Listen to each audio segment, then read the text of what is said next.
Next talk in this session on decision making in the face of uncertainty is from Jenny Hodgson from the University of Liverpool, and she's going to talk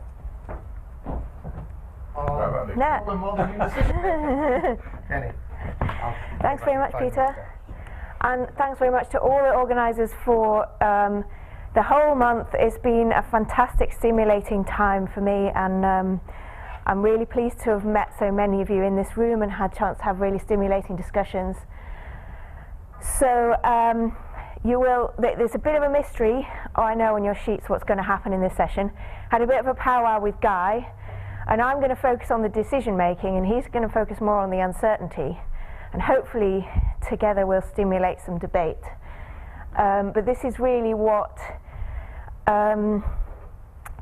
a lot of stuff has been percolating in my brain with the things that lots of people have said over this month, so I don't claim to be saying much that's original, if anything, but a lot of things have made me think about the role of modelling in decision making from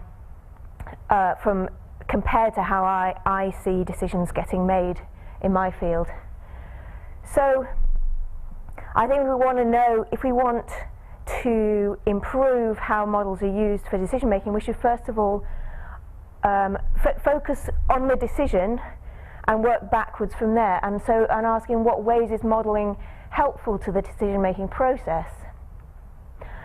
Also, as a scientist, I like to be empirical. I say you want to know that. You want to start by asking how real past decisions have been made and how have they been affected by modelling or not.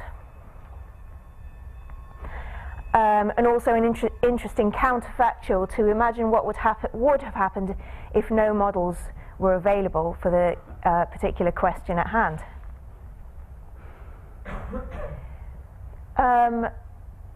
So my general take-home message, I'm going to give it away right at the end, right at the beginning, is that although Paul is totally right to point out the complexity of the system, we appreciate systems are complex and we've spent a lot of time talking about it.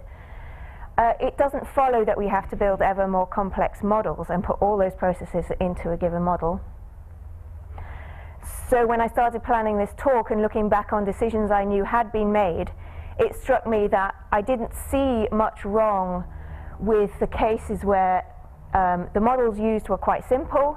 They were very domain specific. They didn't contain the energy system as well as the climate system as well as the socio-economic system and nature. Where decisions have been based on raw data or literature reviews as much as or more than on models, and people use their judgment to balance the evidence coming from those various sources.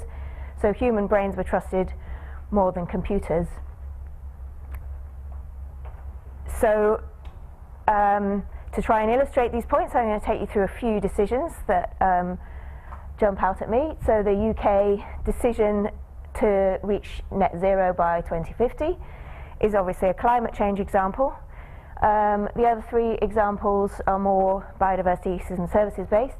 So payments for ecosystem services in Colombia, with thanks to Guy, Madagascar's protected area system, and England's nature improvement areas. So I had to mention this because this decision came out right at the beginning of our workshop.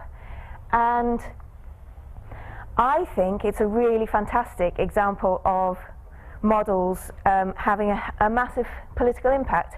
When I talked to some climate modelers in the room, they seemed a little bit disappointed somehow. But I don't think they should be. I think this is a massive win for science, and this guy seems to agree with me, saying we published papers saying the world would have to get to net zero emissions almost exactly 10 years ago, but he's really pleased that it only took 10 years to be announced by one country that they were going to get to net zero by 2050. And I would argue that in this case, that decision, there's no way that decision would have been made if no climate models were available, no simulation models telling us what would happen if we didn't get to net zero. So the models were vital, but everyone knows they were only part of the decision-making process, and the models wouldn't have been believed in certain circumstances if they didn't agree with data, for example, or if they didn't agree with a whole variety of small observational studies. And I'm not sure the models needed to be as complex as they actually are in order to lead to that decision. So climate modelling is the standout example where the models are very complex compared to certainly my field and probably the field of everybody else who's not a climate modeller in this room. So really that's all I want to say about that, partly because I'm not an expert and partly because DEFRA says that, or DEFRA relevant policymakers who were asked in a survey before this workshop by Jane Leeks and Chiara Dangerfield, in which policy areas affecting landscape decision making in the UK do you think advanced decision support tools are particularly needed? And they're obviously thinking about the policy context of the UK right now. They say they were allowed to choose up to 3 options.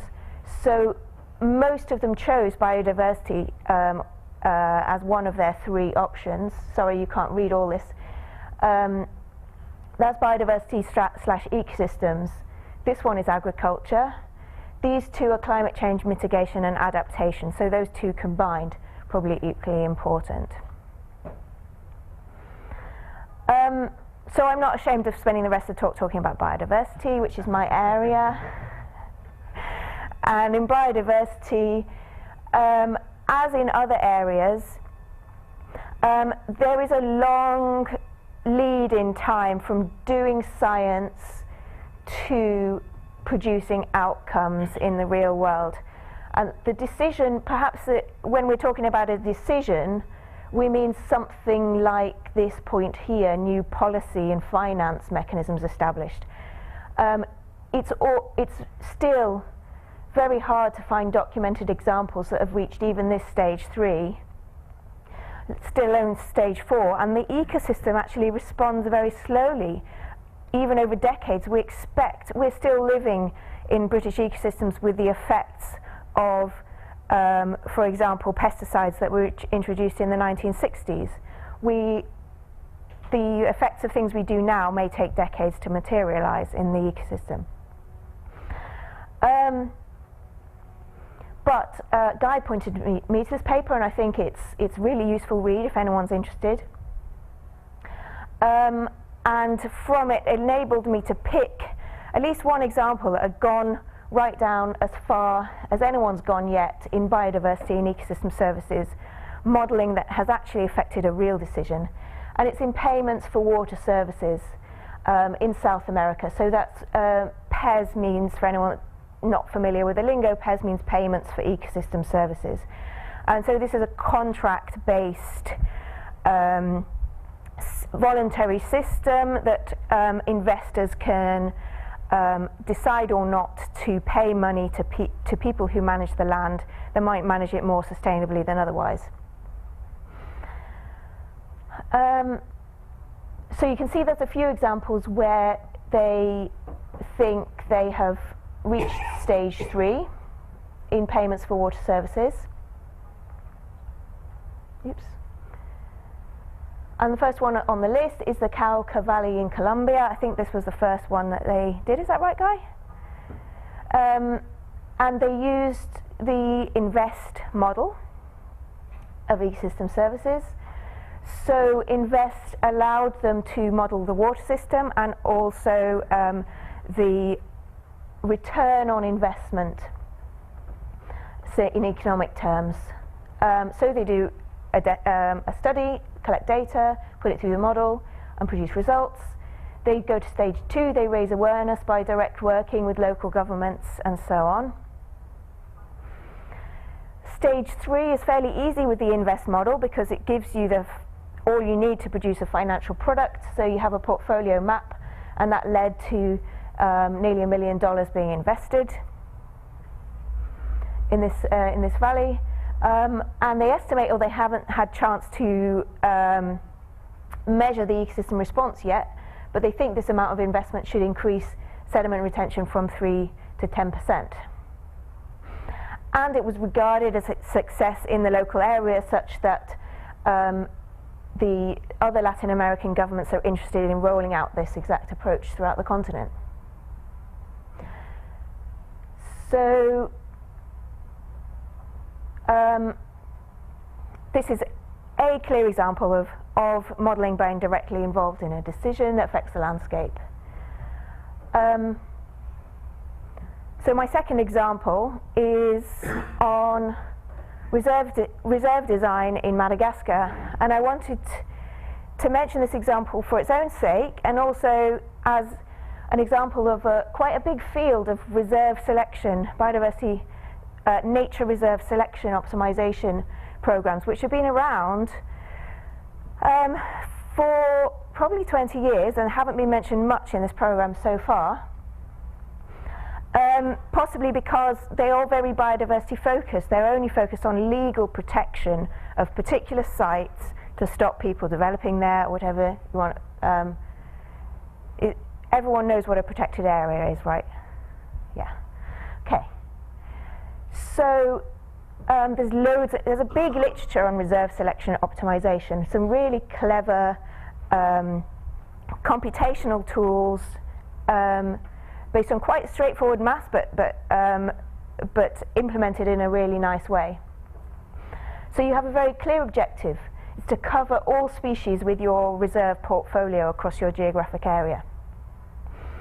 And for the Madagascar example, they did some fantastic new field studies to get better data on all these groups of species. They mapped out a plan that protects 10% of the land surface, and they show that you can get more than 10%, in some cases much more than 10% of the range of all the species into the plan. So I will say very briefly a bit about how zonation works, just so that you can see that it is relatively simple. So it takes data on whatever species and habitats you may have available. So this represents a map where a species may be present in these pixels and not anywhere else. Then you convert that map to a connectivity surface to give you an idea of where both presence and the species is both present, and it's likely to be a robust core area because it's well connected. So some of these peaks of presence are going to be higher than others and more important because of that. Then you do optimization. I'm not going to explain it, but let me know if you want afterwards. Ask me about it afterwards. Point about this is a problem where you can do optimization, and it wouldn't take much to make the model so complicated that you couldn't practically do optimization on it. In 2008, Kremen et al. Published this map of where they suggested extending the existing protected areas. So the red areas are their top additions to the protected area system to protect species that weren't currently covered. In 2009 to 2013, if anyone knows, Madagascar went through a kind of political crisis, more or less a civil war. So nothing happened for a while.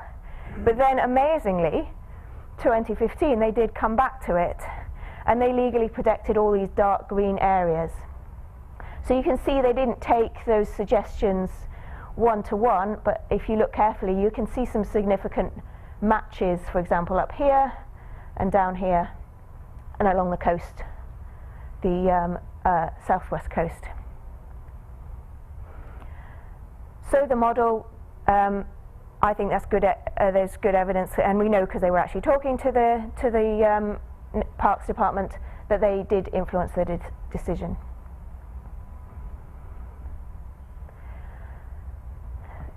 My third example is quite a different one. It starts with the 2010 Lawton Review, and I mainly chose this example because it is in England. This was a government-sponsored evidence review. It's called Making Space for Nature, Review of England's Wildlife Sites and Ecological Network. So this evidence in a 100-page report included quite a lot of raw data, included a lot of literature from disparate studies saying whether they agreed with each other or not, whether there was a consensus. It also included some studies of strategic models of spatial populations, including some from the group where I did my PhD. And it seems like those strategic models were quite influential in the overall recommendations of the report. But you couldn't say that one model was really recommending any specific sites to be protected or area target to be protected or restored. This is the kind of conceptual model that Lawton illustrated of what a habitat network looks like, with core areas of high biodiversity connected by sustainable use areas or sprinklings of stepping stones or corridors in what ecologists like to call the matrix.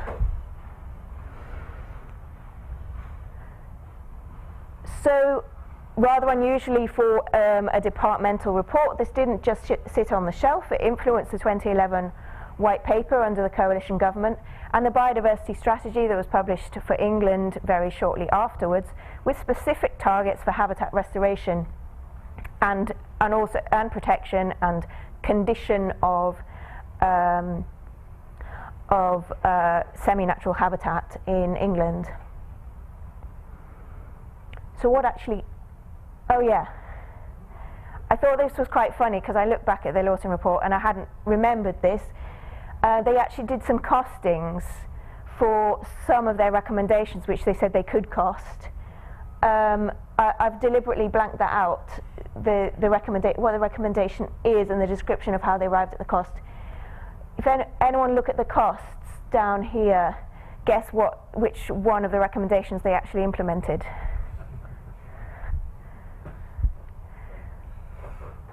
It's too obvious to say, isn't it? They implemented the first one, which Lawton called ecological restoration zones, but then was subsequently called nature improvement areas. And they didn't give them 3 million in the first year and 6 million in each subsequent year. They gave them 7.5 million over 3 years. But they did actually happen on the ground. So this is the map of the 12 that won the competition. And at the end of 3 years, they had successfully maintained or improved 136 kilometre squares of priority habitat, and they had restored or created a new 46 kilometre squared of priority habitat, which is roughly the area of this little black dot covering Cambridge.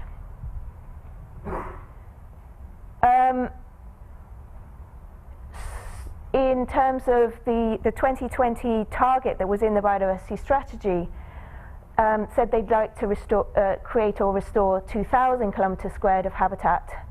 I've just recently been invited to a review of how that target is or isn't going to be met, and I can't give you the figures that were discussed in that workshop because it's still confidential, but it's fairly safe to say that target will not be met. But still, so there's some good news and there's some not so good news, but I'm not sure if more would have happened if those targets had been based on a model saying this is how much you have to create to achieve a certain goal. I think that's open to debate. So we have those 5 contrasting decisions. I tried to think about could those decisions have happened at all if no models were available? In the case of these two, no, or probably not.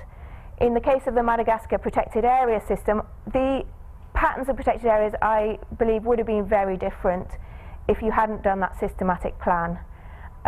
Especially would have been more biased perhaps towards the lemurs and less towards the other taxonomic groups, for example. In the nature improvement areas, something similar probably could have happened if there was no modelling results in the papers that were reviewed by Lawton. It's difficult to tell. Did the detail of the model matter? I think possibly in the case of the climate model, no, but you might argue with me. In the case of the payments for ecosystem services, probably did matter a lot. In Madagascar's protected area system, moderately, but the places where lots of species are still surviving, are, no matter what way you look at it, they are probably still going to be within the top priority places that you want to protect, no matter if you had included climate change, no matter if you had included economic development of Madagascar or whatever else you might have wanted to put in the model. In the nature improvement area as well, detail of the model, there was no detail of any model. It was only taking broad trends from a number of models that had been published.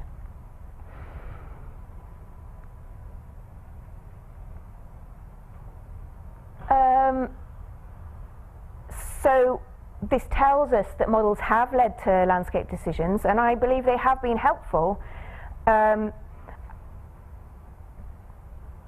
despite the fact that they weren't modeling the behavior of land managers, still less the behavior of policymakers embedded into the land system. In the case of the biodiversity models, those didn't include climate change projections. At least in the case of Zaination, they weren't explicitly simulating time at all. They were just saying, here is the current situation and here is an imagined future with no specific time dates on it. They weren't including multiple sectors in the modelling process. Well, yeah, I've already said, I'm still on balance happy that those decisions were made rather than, for example, political paralysis causing decisions not to be made at all.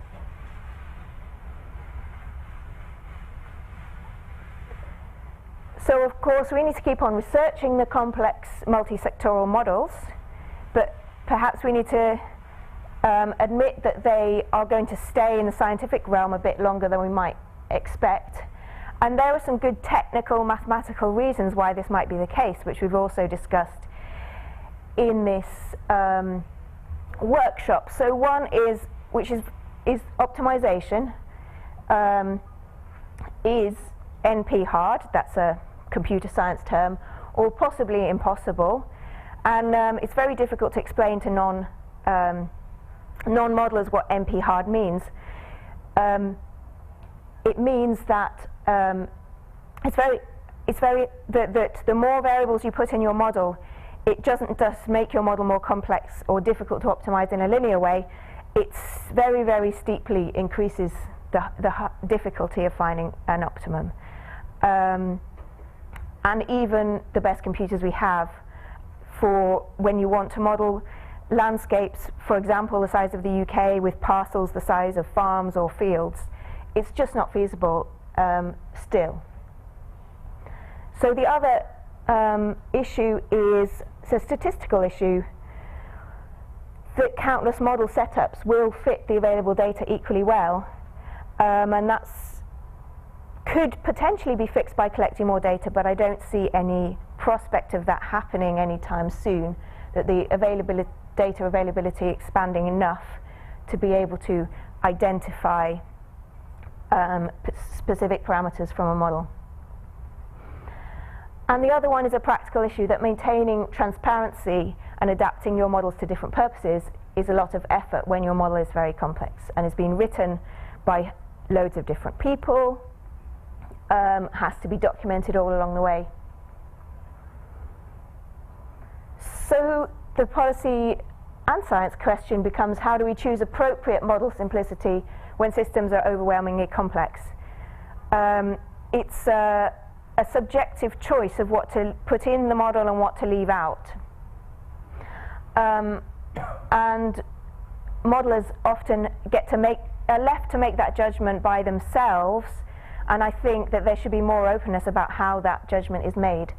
So we have to ask, how can a computer best help the human brain to focus, depending on the task at hand? And this is where it gets a little bit hand-wavy, but I think there's possibly a way forward to help in choosing this appropriate simplicity if we break down the decision-making problem into the different stages of the adaptive management cycle.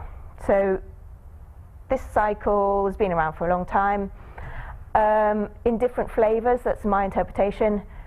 You're doing something as a policymaker, you implement it, and the policy hits the real world. That's a sensible place to think about the cycle starting. If you care about that policy, you want to monitor its effects. After some time, you want to evaluate, is there something wrong with this policy, or is it fine? Is this policy fit for purpose? So that's what I mean by fitness here. If it's not, you need to go around the cycle and think about what possible ways is this policy going wrong, why, and what do I want my revised goal to be. Then you need to predict somehow how to achieve that revised goal. You usually have many options to achieve that revised goal. You evaluate which one is going to be better in lots of different currencies, low risk, politically feasible, as well as conforming with what we know about the real world. Evaluate the options, and then this is the actual decision point when you go between the options and implementing the policy. So this is what policymakers do all the time. Yes, 5 minutes. Okay, that's fine. And they're also quite used to doing all parts of the policy, or all parts of the cycle, without using models. So as modelers, we need to be aware of the things that they would do if they didn't have our model, which includes at all points consultation, reading, comparing to history, comparing to other countries, and a few little things. As there are no social scientists in the room, I'm kind of safe on this. There's one. I am a professor in geography. So I've probably missed things out here, but these are some qualitative or semi-quantitative structures that I have heard people might use at different points on this cycle. So things like horizon scanning and a risk register we heard about from David Spiegelhalter. There is no really model equivalent of a horizon scan. I don't think a computer can do that. When it comes to a logic model or a theory of change, that's more of a sort of diagrammatic representation of what we would call a model, and we might put it into a Bayesian belief network. So it's strongly related, but you can do it in a non-quantitative way.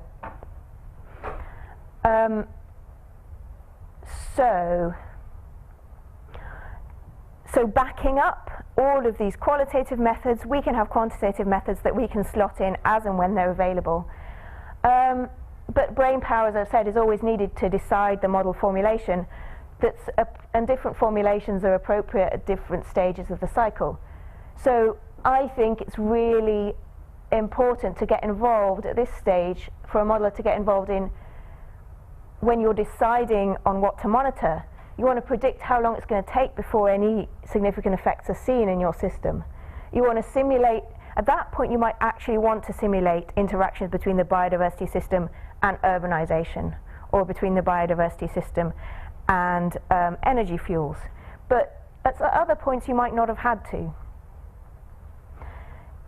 We often monitor with very sketchy data, so we need actually models to extrapolate the data to even picture what's really happening, and we certainly need models to, if we want to do attribution of whether the policy actually had an effect on the outcome, which actually isn't very often done. Evaluate fitness. I couldn't think of any model, any real model way of getting around thinking at that point. Then in setting a revised goal, there's loads of stuff you can do, but particularly you can simulate business as usual, run it forward and see if it leads to any unintended consequences. And you can do exploratory simulations of emerging trends. But what you don't necessarily need to do at that stage is any optimization. If you need optimization, I would argue it only comes in here, and lots of other stuff that we've been talking about.